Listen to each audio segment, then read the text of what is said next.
जय श्री हरि विष्णु, राधे राधे। दोस्तों, आप सभी का मेरे चैनल में बहुत बहुत स्वागत है। आज हम आपके लिए बृहस्पतिवार गुरुवार व्रत कथा लेकर आए हैं। तो कथा पूरी सुनिएगा और अच्छी लगे तो प्लीज़ लाइक, चैनल को सब्सक्राइब जरूर कीजिएगा। भारतवर्ष में एक राजा राज करता था। वह बड़ा प्रतापी और दानी था। वह नित्य गरीबों और ब्राह्मणों की सहायता करता था। यह बात उसकी रानी को अच्छी नहीं लगती थी। वह न ही गरीबों को दान देती थी और न ही भगवान का पूजन करती थी, और राजा को भी दान देने से मना किया करती थी। एक दिन राजा शिकार खेलने वन को गए हुए थे, तो रानी महल में अकेली थी। उसी समय बृहस्पति देव साधु के वेश में राजा के महल में भिक्षा मांगने के लिए गए और भिक्षा मांगी, तो भिक्षा देने से रानी ने इनकार कर दिया और कहा, हे साधु महाराज, मैं इस दान और पुण्य से तंग आ गई हूँ। मेरा पति सारा धन लुटाता रहता है। मेरी इच्छा है कि हमारा सब धन नष्ट हो जाए, फिर ना रहेगा बांस और ना बजेगी बांसुरी। साधु ने कहा, देवी तुम बड़ी अजीब हो। धन संतान तो सभी चाहते हैं, पुत्र और लक्ष्मी तो पापी के घर भी होने चाहिए। यदि तुम्हारे पास अधिक धन है तो भूखों को भोजन दो, प्यासों के लिए प्याऊ लगवाओ, मुसाफिरों के लिए धर्मशालाएं खुलवाओ, जो निर्धन अपनी कुंवारी कन्याओं का विवाह नहीं करा सकते उनका विवाह करा दो। और भी ऐसे कई काम हैं जिनके करने से तुम्हारा यश लोक परलोक में फैलेगा।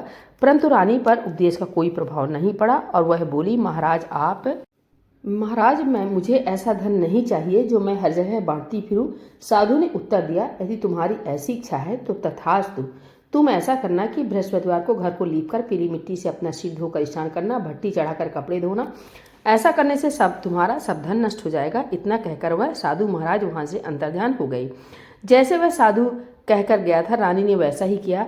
3 बृहस्पतिवार ही बीते थे कि उनका समस्त धन नष्ट हो गया और भोजन के लिए दोनों समय तरसने लगे, सांसारिक भोगों से दुखी रहने लगे। तब वह राजा रानी से कहने लगा कि तुम यहाँ रहो, मैं दूसरे देश को जाता हूँ, क्योंकि यहाँ पर मुझे सभी जानते हैं, इसलिए कोई कार्य भी नहीं कर सकता। देश चोरी परदेश भीख बराबर है। ऐसा कहकर राजा परदेश चला गया। वहाँ जंगल को जाता और लकड़ी काट कर लाता और शहर में बेचता। इस तरह जीवन व्यतीत करने लगा। एक दिन दुखी होकर जंगल में एक पेड़ के नीचे निश्चित रूप से आसन जमाकर बैठ गया। वह अपनी दशा को याद करके व्याकुल होने लगा। बृहस्पतिवार का दिन था। एकाएक उसने देखा कि निर्जन वन में एक साधु प्रकट हुआ। वह साधु वेश में स्वयं बृहस्पतिवार देवता थे। लकड़हारे के सामने आकर बोले, हे लकड़हारे, तुम भी सुनसान जंगल में किस चिंता में बैठे हो? लकड़हारे ने दोनों हाथ जोड़कर प्रणाम किया और उत्तर दिया, महात्मा जी, आप सब कुछ जानने वाले हैं, मैं क्या कहूँ। यह कहकर रोने लगा और साधु को आत्मकथा सुनाई। महात्मा जी ने कहा, तुम्हारी स्त्री ने बृहस्पति के दिन वीर भगवान का निरादर किया है, जिसके कारण रुष्ट होकर तुम्हारी यह दशा कर दी। अब तुम चिंता मत करो, मेरे कहने पर चलो तो तुम्हारे सब कष्ट दूर हो जाएंगे और भगवान पहले से भी अधिक संपत्ति देंगे। तुम बृहस्पति के दिन पाठ किया करो। 2 पैसे के चने मुनक्के मंगवाकर उसका प्रसाद बनाओ और शुद्ध जल से लोटे में शक्कर मिलाकर अमृत तैयार करो। कथा के पश्चात अपने सारे परिवार और सुनने वाले प्रेमियों में अमृत व प्रसाद बांटकर आप भी प्रसाद ग्रहण करो। ऐसा करने से भगवान तुम्हारी सब कामनाएं पूरी करेंगे। साधु के ऐसे वचन सुनकर लकड़हारा बोला, हे प्रभु, मुझे लकड़ी बेचकर इतना पैसा नहीं मिलता जिससे भोजन करने के उपरांत कुछ बचा सकूं। मैंने रात्रि में अपनी स्त्री को व्याकुल देखा है। मेरे पास कुछ भी नहीं है जिससे उसकी खबर मंगा सकूं। साधु ने कहा, हे लकड़हारे, तुम किसी बात की चिंता मत करो। बृहस्पति के दिन तुम रोजाना की तरह लकड़ियां लेकर शहर को जाओ। तुमको रोज से दुगना धन प्राप्त होगा, जिससे तुम भली भांति भोजन कर लोगे तथा बृहस्पति देव की पूजा का सामान भी आ जाएगा। इतना कहकर राजा ने कहा, साधु महाराज, मुझे कथा भी नहीं आती, मैं कौन सी कथा कहूँगी। साधु महाराज ने कहा, प्राचीन काल में एक ब्राह्मण था। वह बहुत निर्धन था। उसके कोई संतान नहीं थी। उसकी स्त्री बहुत मलिनता के साथ रहती थी। वह स्नान नहीं करती थी और न ही किसी देवता का पूजन करती थी। इससे ब्राह्मण देवता बड़े दुखी थे। बेचारे बहुत कुछ कहते थे, किंतु उसका कोई परिणाम नहीं निकलता था। भगवान की कृपा से ब्राह्मण की स्त्री की कन्या रूपी रत्न पैदा हुआ। कन्या बड़ी होने पर प्रातः स्नान करके विष्णु भगवान का जाप हुआ, बृहस्पतिवार का व्रत करने लगी। अपने पूजन पाठ को समाप्त करके स्कूल जाती तो वह अपनी मुट्ठी में जौ भरकर ले जाती और पाठशाला के मार्ग में डालती जाती। तब ये जौ सड़क हो जाते और लौटते समय उनको बीनकर घर को ले आती थी। एक दिन वह बालिका सूप में सोने के जौ को फटक कर साफ कर रही थी कि उसकी पिता ने देख लिया और कहा, हे बेटी, सोने के जौ को फटकने के लिए सोने का सूप होना चाहिए। दूसरे दिन बृहस्पतिवार था। इस कन्या ने व्रत रखा और बृहस्पति देव से प्रार्थना करके कहा, मैंने आपकी पूजा सच्चे मन से की हो तो मेरे लिए सोने का सूप दे दो। बृहस्पति देव ने उसकी प्रार्थना स्वीकार कर ली। रोजाना की तरह कन्या जौ फैलाती हुई जाने लगी। जब लौटकर जौ बीन रही थी तो बृहस्पति देव की कृपा से सोने का सूप मिला। उसे वह घर ले आई और उसे जौ साफ करने लगी, परंतु उसकी माँ का वही ढंग रहा। एक दिन की बात है, कन्या सोने के सूप में जौ साफ कर रही थी कि उस समय उस शहर का राजपूत वहां होकर निकला। इस कन्या के रूप और कार्य को देखकर मोहित हो गया था तथा अपने घर आकर भोजन तथा जल त्याग कर उदास होकर लेट गया। राजा को जब इस बात का पता लगा तो अपने प्रधानमंत्री के साथ उसके पास गए और बोले, हे बेटा, तुम्हें किस बात का कष्ट है? किसी ने अपमान किया है अथवा और कोई कारण हो सो कहो, मैं वही कार्य करूंगा जिससे तुम्हें प्रसन्नता हो। अपने पिता की राजकुमार ने बातें सुनी तो वह बोला, मुझे आपकी कृपा से किसी बात का दुख नहीं है, किसी ने मेरा अपमान नहीं किया है, परंतु मैं उस लड़की से विवाह करना चाहता हूँ जो सोने के सूप में जौ साफ कर रही थी। यह सुनकर राजा आश्चर्य में पड़ा और बोला, हे बेटा, इस तरह की कन्या का पता तुम ही लगाओ, मैं उसके साथ तेरा विवाह अवश्य करवा दूंगा। राजकुमार ने उस लड़की के घर का पता बतलाया। तब मंत्री उस लड़की के घर गए और ब्राह्मण देवता को सभी हाल बतलाया। ब्राह्मण देवता राजकुमार के साथ विवाह अपनी कन्या का विवाह करने के लिए तैयार हो गए तथा विधि विधान के अनुसार ब्राह्मण की कन्या का विवाह राजकुमार के साथ हो गया। कन्या के घर से जाते ही पहले की भांति उस ब्राह्मण देवता के घर में गरीबी का निवास हो गया। अब भोजन के लिए भी अन्न बड़ी मुश्किल से मिलता था। एक दिन दुखी होकर ब्राह्मण देवता अपनी पुत्री के पास गए। बेटी ने पिता की दुखी अवस्था को देखा और अपनी माँ का हाल पूछा। तब ब्राह्मण ने सभी हाल कहा। कन्या ने बहुत से धन देकर अपने पिता को विदा कर दिया। इस तरह ब्राह्मण का कुछ समय सुखपूर्वक व्यतीत हुआ। कुछ दिन बाद फिर वही हाल हो गया। ब्राह्मण अपनी कन्या के यहाँ गया और सारा हाल कहा तो लड़की बोली, हे पिताजी, आप माताजी को यहाँ लिवा लाइए, मैं उसे विधि बता दूंगी जिससे गरीबी दूर हो जाए। वह ब्राह्मण देवता अपनी स्त्री को साथ लेकर पहुंचे तो लड़की अपनी माँ को समझाने लगी, हे माँ, तुम प्रातःकाल प्रथम स्नान आदि करके विष्णु भगवान का पूजन करो तो सब दरिद्रता दूर हो जाएगी। परंतु उसकी माँ ने एक भी बात नहीं मानी और प्रातःकाल उठकर अपनी पुत्री के बच्चों की जूठर को खा लिया। इससे उसकी पुत्री को बहुत गुस्सा आया और एक रात कोठरी से सभी सामान निकाल दिया और अपनी माँ को उसमें बंद कर दिया। प्रातःकाल उसे निकाला तथा स्नान आदि करा के पाठ करवाया तो उसकी माँ की बुद्धि ठीक हो गई और फिर प्रत्येक बृहस्पतिवार को वह व्रत रखने लगी। इस व्रत के प्रभाव से उसके माँ बाप बहुत ही धनवान और पुत्रवान हो गए और बृहस्पति जी के प्रभाव से इस लोक के सुख भोग कर स्वर्ग को प्राप्त हुए। इतनी कथा कहकर साधु महाराज अंतर ध्यान हो गए। धीरे धीरे समय व्यतीत होने पर फिर वही बृहस्पतिवार का दिन आया। लकड़हारा जंगल से लकड़ी काटकर किसी शहर में बेचने गया। उसे उस दिन और दिन से अधिक रुपया मिला। राजा ने चना गुड़ आदि लाकर गुरुवार का व्रत किया। उस दिन से उसके सभी क्लेश दूर हुए। परंतु जब दोबारा गुरुवार का दिन आया तो बृहस्पतिवार का व्रत करना भूल गया। इस कारण बृहस्पति भगवान नाराज हो गए।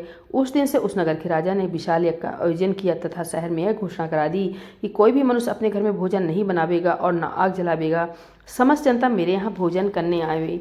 इस आज्ञा को जो न मानेगा उसके लिए फांसी की सजा दे दी जाएगी। इस तरह की घोषणा संपूर्ण नगर में करवा दी गई। राजा की आज्ञानुसार शहर के सभी लोग भोजन करने गए, लेकिन लकड़हारा कुछ देर से पहुंचा, इसलिए राजा उसको अपने साथ घर लिवा ले गए और ले जाकर भोजन करा रहे थे तो रानी की दृष्टि उस खूंटी पर पड़ी जिस पर उसका हार लटका हुआ था। वह वहां पर दिखाई नहीं दिया। रानी ने निश्चय किया कि मेरा हार इस मनुष्य ने चुरा लिया है। उसी समय पुलिस को बुलाकर उसको जेल खाने में डलवा दिया। जब लकड़हारा जेल खाने में पड़ गया और बहुत दुखी होकर विचार करने लगा कि न जाने कौन से पूर्व जन्म के कर्म से मेरे लिए दुख प्राप्त हुआ है और उसी साधु को याद करने लगा जो कि जंगल में मिला था। उसी समय तत्काल बृहस्पतिदेव साधु के रूप में प्रकट हो गए और उसकी दशा को देखकर कहने लगे, अरे मूर्ख, तुमने बृहस्पति देवता की कथा नहीं करी, इस कारण तुझे दुख प्राप्त हुआ है।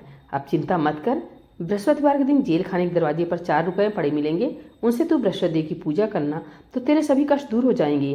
बृहस्पति के वार के रोज उसे 4 रुपये मिले। लकड़हारे ने कथा कही।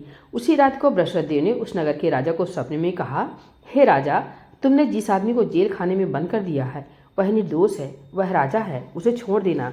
रानी का हार उसी खूंटी पर लटका है। अगर तू ऐसा नहीं करेगा तो मैं तेरे राज को नष्ट कर दूंगा।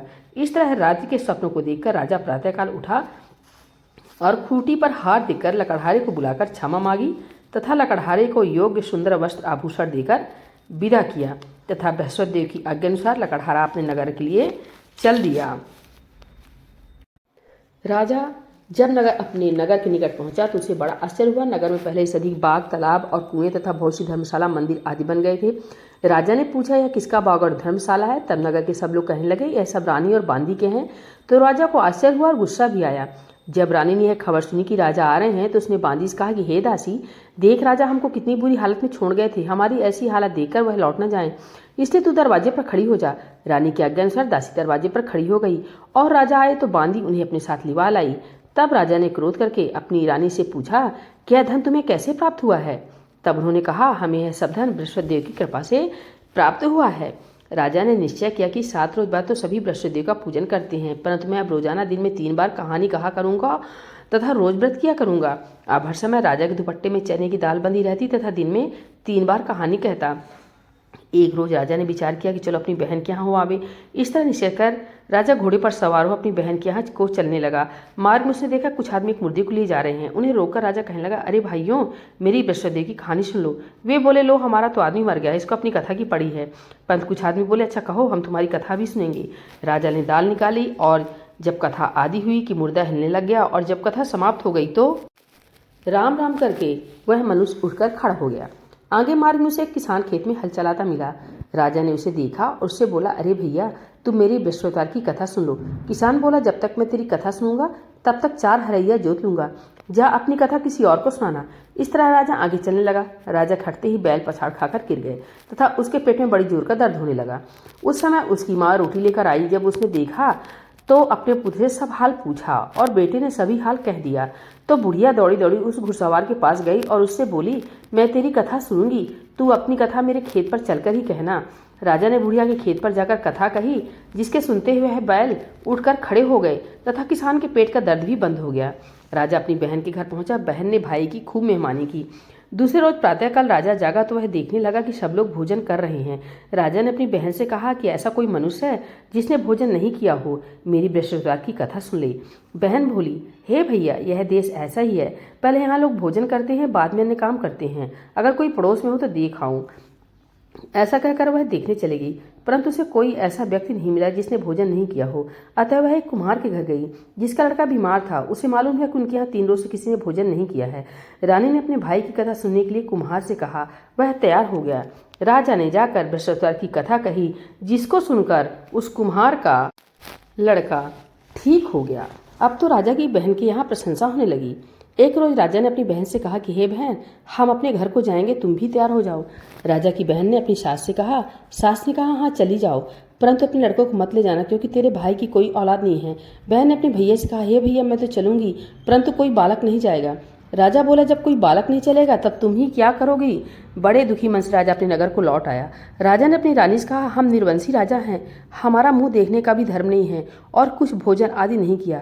रानी बोली, हे प्रभु, बृहस्पति देव ने हमें सब कुछ दिया है, वे हमें औलाद अवश्य देंगे। उसी रात को बृहस्पति देव ने राजा से सपने में कहा, हे राजा, उठ, सभी सोच त्याग दे, तेरी रानी गर्भ से है। राजा की बात सुनकर बड़ी खुशी हुई। 9वें महीने में उसकी रानी के गर्भ से एक सुंदर पुत्र पैदा हुआ। तब राजा बोला, हे रानी, स्त्री बिना भोजन के रह सकती है, बिना कहे नहीं रह सकती। जब मेरी बहन आवे तो तुम उससे कुछ मत कहना। रानी ने सुनकर हाँ कर दिया। जब राजा की बहन ने शुभ समाचार सुना तो उसे वह बहुत खुश हुई तथा बधाई लेकर अपने भाई के यहाँ आई। तभी रानी ने कहा, घोड़ा चढ़कर तो नहीं आई, गधा चढ़ी आई। राजा की बहन बोली, भाभी, मैं इस प्रकार न कहती तो तुम्हें औलाद कैसे मिलती। बृहस्पति देव ऐसे ही हैं, जैसी जिनके मन में कामनाएं होती हैं सभी को यह पूर्ण करते हैं। जो सद्भावना पूर्वक बृहस्पतिवार का व्रत करता है एवं कथा पढ़ता है अथवा सुनता है और दूसरों को सुनाता है, बृहस्पति देव उसकी सभी मनोकामना पूर्ण करते हैं। भगवान बृहस्पति देव उसकी सदैव रक्षा करते हैं। संसार में सद्भावना से भगवान जी का पूजन व्रत सच्चे हृदय से करते हैं तो उनकी सभी मनोकामनाएं पूर्ण करते हैं। जैसी सच्ची भावना से रानी और राजा ने उनकी कथा का गुणगान किया तो उनकी सभी इच्छाएं बृहस्पति देव जी ने पूर्ण की थी। इसलिए पूर्ण कथा सुनने के बाद प्रसाद लेकर जाना चाहिए। हृदय से उनका मनन करते हुए जयकारा बोलना चाहिए। बोले बृहस्पति देव भगवान की जय, विष्णु भगवान की जय।